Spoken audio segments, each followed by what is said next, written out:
얼굴에서 좀 움직이지 않는 부위, 이마나 앞볼, 뺨 같은 부분은 상대적으로 움직임이 덜한 부위이기 때문에 생착이 잘 되기도 하고 지속 시간도 오래 될 수 있는데, 가장 많이 움직이는 입 주변의 팔자나 턱 같은 경우는 사실은 제 기준 한 2달만 가도 거의 100% 다 없어지는 것 같아요.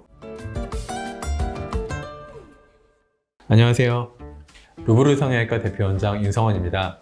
코 수술 후에 내가 알지 못했던 다른 얼굴의 단점들이 보여서 추가로 수술하시는 경우가 흔치 않게 있는데요. 코가 예뻐지는 것도 중요하긴 하지만 얼굴과의 조화가 더 중요하다고 생각을 합니다. 그래서 오늘은 코 수술과 함께하면 좋은 수술들과 시술들에 대해서 알아보도록 하겠습니다.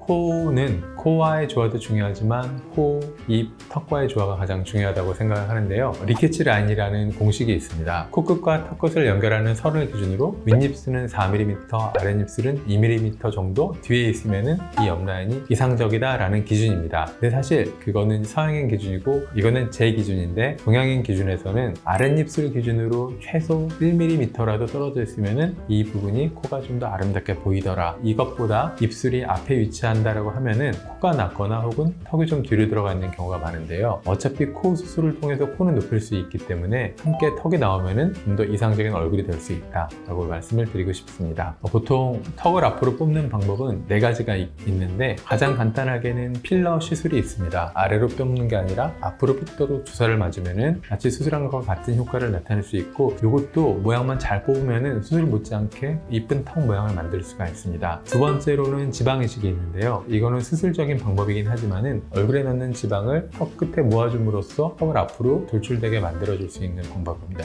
개인적으로 지방 이식은 선호하지 않는데, 왜냐면 생착률이 턱 같은 경우는 매우 저조하고 금방 빠지기 때문에 만약에 생착률이 중요하다고 한다면 지방 이식은 추천드리고 싶지는 않습니다. 세 번째는 수술적인 방법인데, 실리콘 보형물이나 혹은 고어텍스 같은 보형물을 턱 앞에 넣어서 턱을 앞으로 빼주는 방법인데요. 모든 수술에는 장점과 단점이 있는데, 이 수술은 비교적 수술 시간이 짧고 간단하게 할 수 있는 수술이기는 한데, 부작용이 있다면 시간이 지나면서 턱뼈 자체가 조금씩 침식이 될 수 있다는 부분이 있습니다. 네 번째는 턱뼈 전진술이라고 뼈를 앞으로 잘라서 앞으로 슬라이딩을 시켜준 후에 플레이트로 고정을 해주는 방법이 있습니다. 사실은 이게 가장 근본적으로 뼈를 앞으로 당겨줄 수 있는 방법이긴 하지만 이 부분도 약간의 한계는 있는데, 턱뼈를 빼줄 수 있는 그 길이 자체가 뼈에 두께가 있다 보니까 한계가 좀 있을 수 있다. 제가 봤을 때는 한 5-6mm 정도가 맥시멈이지 않을까. 물론 이 부분은 수술하는 의사나 환자의 상태에 따라서 좀 달라질 수는 있습니다.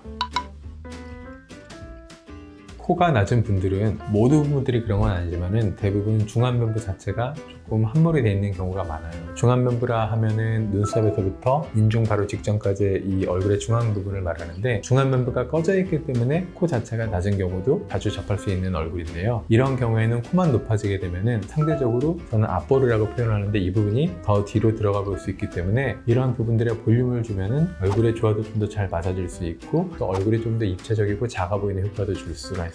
그리고 코 수술은 아무래도 정면도 정면이지만 옆라인이 아름다워 보여야 되는 수술인데요. 만약에 이마가 지나치게 밋밋하다라고 한다면은 이마에 볼륨을 줌으로써 이마에서 코로 떨어지는 이런 S라인을 조금 더 우아하게 만들어줄 수 있기 때문에 이마에도 볼륨을 주는 것이 코를 조금 더 돋보이게 할 수 있는 좋은 수술이 될 수 있겠습니다. 지방 이식으로 내가 얼굴에 볼륨을 줄지 혹은 필러를 줄지는 사실 이거는 정답은 없는 것 같은데, 약간의 팁을 드리고자 한다면은, 필러라는 것은 언젠가는 100% 흡수가 되는 하이알루로닉 산이라는 것을 넣어서 만드는 건데, 보통 교과서적으로는 1년 정도 지나면은 흡수가 된다라고 돼 있지만은 실제적으로는 훨씬 더 길게까지 유지가 될 수 있어요. 그래서 만약에 내가 수술이 좀 부담스럽고 오래 길게 유지되는 볼륨감을 원한다라고 하면 필러를 맞으시는 게 맞고요. 지방의식 같은 경우는 이물질을 넣는 게 아니라 내 몸에 있는 지방을 빼서 넣는 것이기 때문에 좀 더 부작용이 적을 수도 있고, 생착이 되기 때문에 시간이 지나도 빠지지 않고 남아있는 부분이 있을 수 있어요. 하지만 얼굴에 들어가는 지방은 부위마다 생착률이 조금씩 달라질 수는 있는데, 이 부분은 저의 기준이고 의사들마다 조금의 생각이 다를 수 있는 부분임을 미리 말씀드립니다. 얼굴에서 좀 움직이지 않는 부위, 이마나 앞볼, 뺨 같은 부분은 상대적으로 움직임이 덜한 부위이기 때문에 생착이 잘 되기도 하고 지속 시간도 오래 될 수 있는데, 가장 많이 움직이는 입 주변의 팔자나 턱 같은 경우는 사실은 제 기준 한 2달만 가도 거의 100% 다 없어지는 것 같아요. 그래서 내가 어느 부분에 볼륨을 주고 싶으냐에 따라서 지방 이식을 하는 것이 좋을 수도, 혹은 필러를 맞는 것이 좀 더 유지기간이 길 수도 있다라고 생각을 합니다. 얼굴에 지방이 많아서 피부 자체가 아래로 좀 처져 있는 분들 같은 경우에는 상대적으로 내가 갖고 있는 골격에 비해서 얼굴이 조금 더 길어 보일 수가 있는데, 얼굴이 길어 보이게 되면은 코가 상대적으로 짧아 보이거나 낮아 보일 수가 있습니다. 근데 그런 경우에는 얼굴의 길이를 좀 줄여주는 것만으로도 코가 조금 더 이뻐 보일 수가 있는데요. 내가 뼈가 길어서가 아니라 지방이 많거나 혹은 피부가 늘어져서 얼굴이 길어 보이는 분들이라면 지방 흡입이나 혹은 실리피팅 등을 통해서 간단하게 해결을 하면서 코를 조금 더 우아하게 돋보이도록 만들 수가 있겠습니다. 저는 턱끝 수술이요. 의외로 코가 높이고자 하는 분들 중에서 무턱이신 분들이 정말 많이 오시거든요. 근데 그런 분들은 코끝을 높이고 나면은 턱이 뒤에 있는 분들은 코가 되게 과해 보인다라고 느낄 수 있는데, 그것은 코가 과해서라기보다는 턱이 비어 있어서이기 때문에 턱을 같이 했을 때 환자분 만족도가 높았던 것을 많이 목격을 할 수 있었습니다.